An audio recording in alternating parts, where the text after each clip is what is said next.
नमस्कार, नमस्कार, नमस्कार। मेरे चैनल में आप सब बच्चों का मैं बहुत ही नमस्कार करता हूँ, आपका बहुत स्वागत करता हूँ। मैं आज आप लोगों के लिए ला रहा हूँ एक नया टॉपिक जो कि है units and dimension. Units and dimension. तो ये है हमारा क्लास 11th का चैप्टर या टॉपिक बोल सकते हैं। मैं चैप्टर वाइज नहीं पढ़ाऊंगा, मैं टॉपिक वाइज ही आप लोग का क्या करूंगा, यहाँ पे क्लासेस लेते चले जाऊंगा और उन्हीं से रिलेटेड मैं यहाँ पे वीडियोस आप लोग के लिए लाते चले जाऊंगा। ठीक है। तो आज हम लोग जो पढ़ने वाले हैं ये है आपका यूनिट्स एंड डायमेंशन। तो भाई अब ये यूनिट्स एंड डायमेंशन है क्या? तो सबसे पहला हम लोगों को समझना पड़ेगा कि फिजिकल क्वांटिटी क्या होती है। इस फिजिकल क्वांटिटी वर्ड से हम लोग क्या समझते हैं? ठीक है। हिंदी में अगर देखा जाए तो इसको हम लोग बोल सकते हैं भौतिक राशि। भौतिक राशि ये होती क्या है? भौतिक राशि। ठीक है। तो भौतिक राशि या फिर फिजिकल क्वांटिटी वो चीजें हैं जो फिजिक्स के रूल के हिसाब से चले। ठीक है। Which can be measured. हम लोग जिसको क्या कर सकें? मेजर कर सकें। अब मेजर करने के लिए क्या यूज करेंगे हम लोग? मेजर्ड,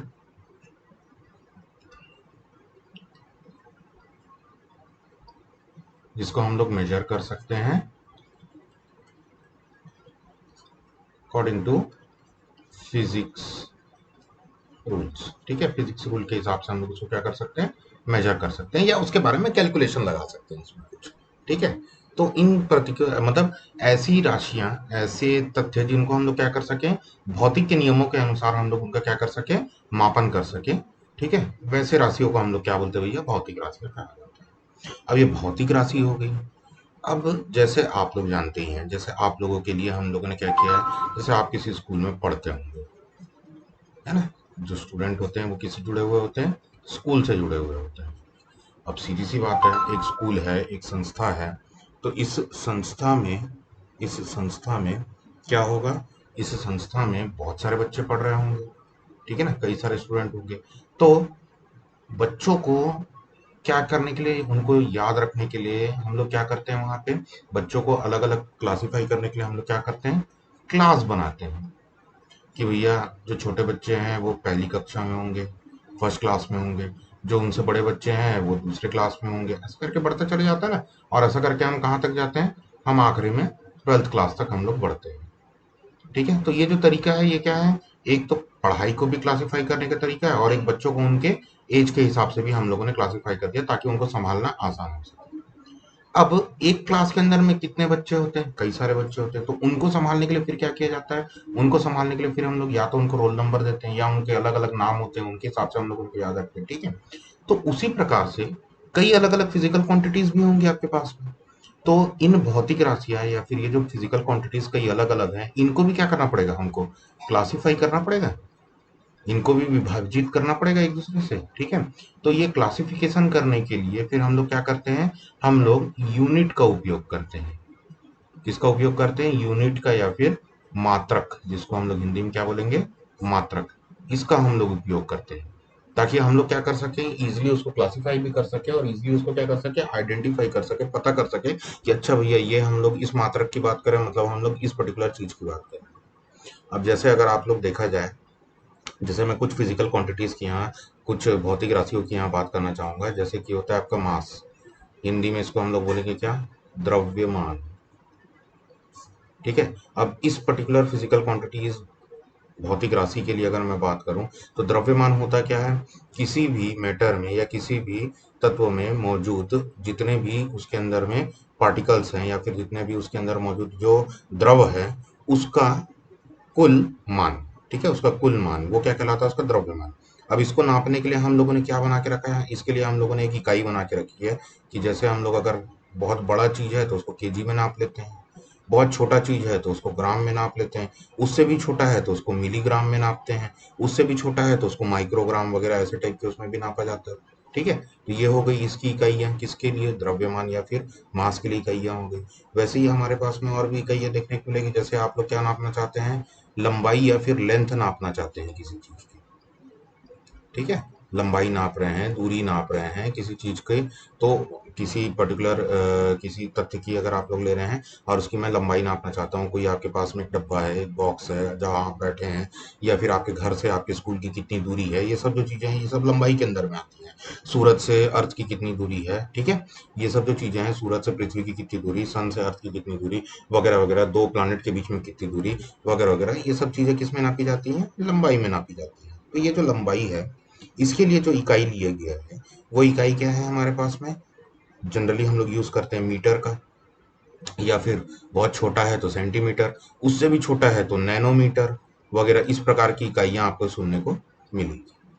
ठीक है, तो ये बात हो गई आपकी इकाई के बारे में। अब जो ये जो मात्रक है, ये जो यूनिट है, जो हम लोग बात कर रहे हैं, इसका अगर मैं देखूं तो इसको मैं किस प्रकार से समझ सकता हूं, तो हमारे पास में कई विभिन्न प्रकार के सिस्टम्स हैं, ठीक है, जिसको हम लोग बोलते हैं सिस्टम ऑफ यूनिट्स। अलग अलग देश अलग अलग सिस्टम के हिसाब से चलते हैं, ठीक है। अब जैसे मैं अगर अभी फिलहाल इंडिया में हूँ, तो हम लोग यहाँ पे कुछ साल पहले तक का कुछ और तरीके से मापन करते थे, मापन के लिए हम लोग कुछ और प्रकार के मात्रकों का उपयोग करते थे, ठीक है। लेकिन आज हम लोग जो मात्रकों का उपयोग कर रहे हैं, उसको हम लोग अगर देखें तो उसको जनरली कहा जाता है स्टैंडर्ड मात्रक, ठीक है, स्टैंडर्ड मात्रक कहा जाता है या स्टैंडर्ड यूनिट्स कहा जाता है।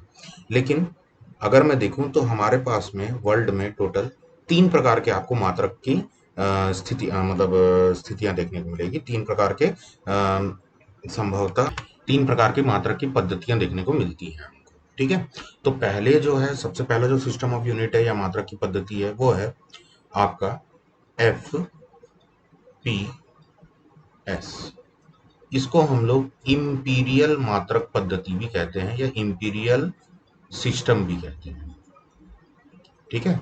हिंदी में अगर बोलेंगे तो इम्पीरियल मात्रक पद्धति, अगर इंग्लिश में बोलेंगे तो इम्पीरियल सिस्टम ऑफ यूनिट्स कहा जाएगा इसको। अब ये एफ क्या है, पी क्या है, एस क्या है इसमें, तो एफ के मतलब है फुट, पी क्या है, तो पी है हमारे पास में पाउंड, और एस जो है वो है सेकंड, ठीक है। तो ये 3 क्यों लिया गया, तो ये 3 इसलिए लिया गया है क्योंकि ये 3 जो भौतिक राशियां हैं, ये जो 3 जो फिजिकल क्वांटिटी हैं, ये जनरल हैं, ये जनरल हमारे पास फिजिकल क्वांटिटीज हैं, जिनका हम लोग डेली लाइफ में हमारे उपयोग में लाते हैं, और इसी के बेसिस पे ही क्या किया गया, इन मात्रकों के पद्धतियों को, इन सिस्टम ऑफ यूनिट्स को डिफाइन किया गया। अब इसमें जो फुट है, फुट जो उपयोग किया जाता है, फुट इज यूज्ड। अब इसका उपयोग हम लोग किस लिए करते हैं, इसका हम लोग उपयोग करते हैं लेंथ नापने के लिए। we use the foot unit for measuring the length, और हिंदी में अगर बोलेंगे तो इसका हम लोग मापन करते हैं लंबाई से, इसका उपयोग करते हैं लंबाई की इकाई के रूप में।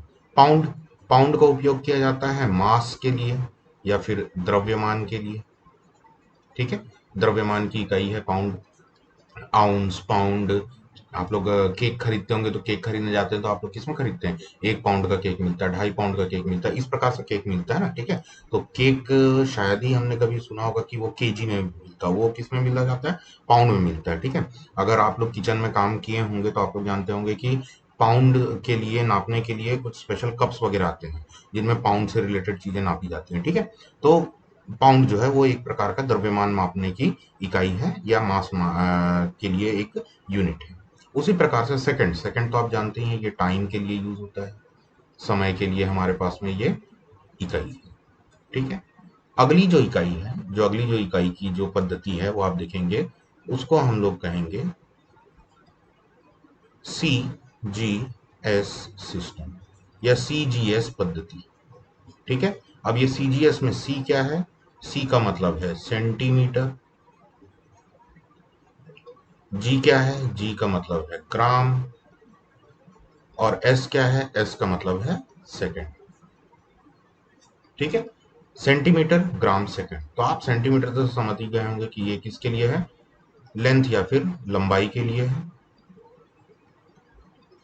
ठीक है, लंबाई की इकाई है। ग्राम जो है ये हमारी इकाई है द्रव्यमान के लिए या फिर मास के लिए। और जो तीसरा है हमारे पास में सेकंड, ये है समय के लिए या फिर हमारे टाइम के लिए।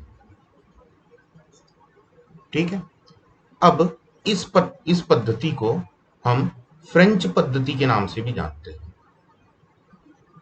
ठीक है, इसको फ्रेंच पद्धति या फिर फ्रेंच सिस्टम भी कहा जाता है। ठीक है, इसको फ्रेंच सिस्टम भी कहा जाता है। अब बातें क्या हुई कुछ, मतलब जब सेकेंड वर्ल्ड वॉर हो गया था, उसके बाद में खत्म होने के बाद में क्या हुआ कि कई सारी कमेटियां बनी। आप लोग जानते हैं यूएन वगैरह सब बनी, यूनाइटेड नेशंस है ना, संयुक्त राष्ट्र वगैरह की गठन हुआ। तो उसके बाद में फिर कुछ चीजें, मतलब आपस में जब लोगों को, जब देशों को आपस में ट्रेड करना है ना, मतलब आपस में एक दूसरे से खरीदारी वगैरह करनी है। अब आप लोग एक मान लीजिए, मैं एक एग्जांपल दे रहा हूँ समझना समझाने के लिए। मैं नहीं मानता कि ऐसा होता ही होगा या ऐसा कुछ, मैं एक एग्जांपल दे रहा हूँ। मान लीजिए कि इंडिया को यूरोप के किसी देश में कुछ बेचना है। ठीक है, मान लीजिए इंडिया को यूरोप के देश में मसाला बेचना है। ठीक है, और इंडिया को वहां से कुछ खरीदना है। ठीक है, वहां से कुछ खरीदना है। तो इंडिया को जब मसाला बेचना है उसे, या फिर इंडिया को कोई अनाज बेचना है यूरोप को, ठीक है, तो यूरोप में तो चलिए मान लिए कि वहां पे पाउंड चलता है। इंपीरियल सिस्टम जो है वो जो है ज्यादातर यूरोप के देशों में आपको देखने को मिलेगा, वहां पे पाउंड चलता है। लेकिन इंडिया किसके बारे में समझते थे, इंडिया वाले केजी के बारे में समझते हैं मान लीजिए। ठीक है, या ग्राम सिस्टम के बारे में जानते हैं। लेकिन असल में ऐसा नहीं था। इंडिया में भी क्योंकि इंग्लैंड का ही राज था पहले, तो यहाँ पे भी पाउंड के ही रिलेटेड चीजें चलती थी। एक जमाने में इंडिया में भी पाउंड सिस्टम ही यूज होता था। ठीक है, लेकिन मान लीजिए, मैं समझाने के लिए बता रहा हूँ इस चीज को, कि मान लीजिए इंडिया को यूरोप से हमको कुछ ट्रेड करना है, और वहां पे पाउंड का सिस्टम चलता है, लेकिन हमारे इंडिया में केजी वाला सिस्टम यूज होता है। ठीक है, तो अब प्रॉब्लम ये आएगी कि हम बेचेंगे केजी में और वहां पे वो खरीदेगा पाउंड में, तो हम आपस में ट्रेड किस हिसाब से करें, क्योंकि एक केजी एक पाउंड के बराबर तो होता नहीं है। दोनों मात्रकों में, दोनों जो यूनिट्स हैं दोनों में फर्क है। तो ट्रेड कैसे किया जाए, तो इस ट्रेड को एक सार बनाने के लिए, to unified this trade, to make this trade easy, इसको और आसान बनाने के लिए क्या किया गया, एसआई का गठन किया गया। अब ये एसआई क्या है, तो असल में एसआई जो है ये सिस्टम डे इंटरनेशनल, ऐसा करके ये कुछ है। ठीक है, ये कुछ फ्रेंच वर्ड है, तो फ्रेंच वर्ड के हिसाब से इन सिस्टम डे इंटरनेशनल है। मैं शायद कुछ स्पेलिंग वगैरह गलत लिख रहा हूँ तो माफ कीजिएगा मुझे इसके लिए, लेकिन ये ऐसा ही कुछ है। ठीक है, असल में अगर इसको इंग्लिश में आप कन्वर्ट करेंगे तो ये होगा international system unit. Okay, international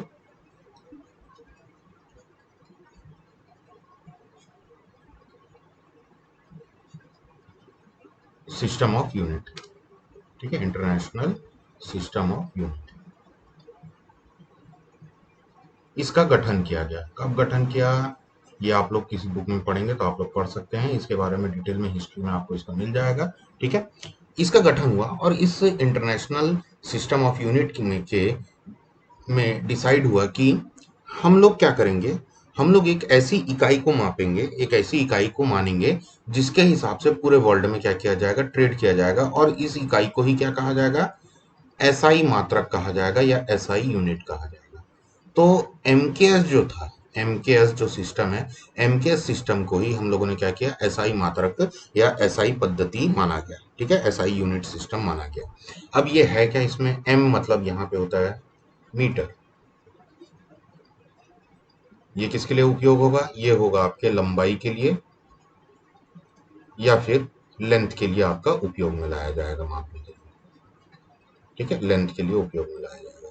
फिर के जो है ये है किलोग्राम के लिए, ये द्रव्यमान या फिर मास के लिए है।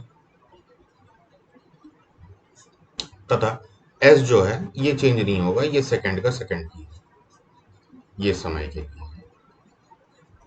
ठीक है, तो आपने एक चीज ध्यान दिया होगा कि समय के लिए चेंज नहीं हुआ, समय के लिए सेकंड ही है, लेकिन द्रव्यमान और लंबाई के लिए जो मात्रक है वो बदले गए। ठीक है, तो ये है आपका सिस्टम ऑफ यूनिट या इकाई की पद्धतियां, मात्रक की पद्धतियां। इन तीन मात्रक की पद्धतियों के हिसाब से ही हमको क्या करना है, हमारे भौतिक में या फिर हमारे फिजिक्स में आगे पढ़ाई करनी है।